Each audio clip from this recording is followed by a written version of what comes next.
Here we have the Pelican portrait of Queen Elizabeth I by Nicholas Hilliard.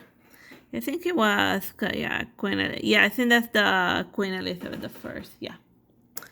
And like I feel like this is what you call a state portrait, cause like all of her like fancy portraits and stuff, like it was just like your standard political propaganda. And then over here in the corner, you see the symbol of her household and like one crown that she owns.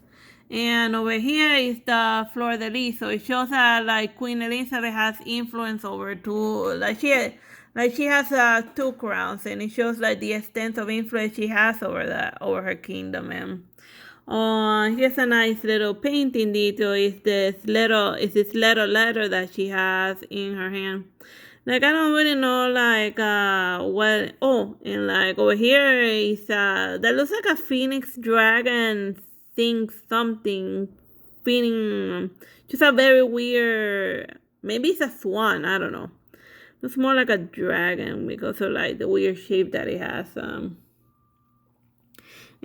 here are the nice details of the necklace and stuff, and Frozen and her pasty face, cause like she had to be like in the total fashion and stuff, cause she was using her clothing to compensate for the fact that she wasn't producing like children like it was mandatory for her to do like back in the day. And she was also like expected to like find herself a king as quickly as possible, but she'd be like, nah, I ain't giving up all of this amazing power that I have, and like finally doing whatever the hell I want to do. But like a lot of folks forget that like Queen Elizabeth, like her father was like Henry VIII, the guy who famously decapitated like most of his wives and stuff. And her mother escaped that fate because like the Pope was like her friend and stuff, but like like who wouldn't get trauma? Who wouldn't wanna like? It explains why she didn't want like a man in her life, cause like she'd be like,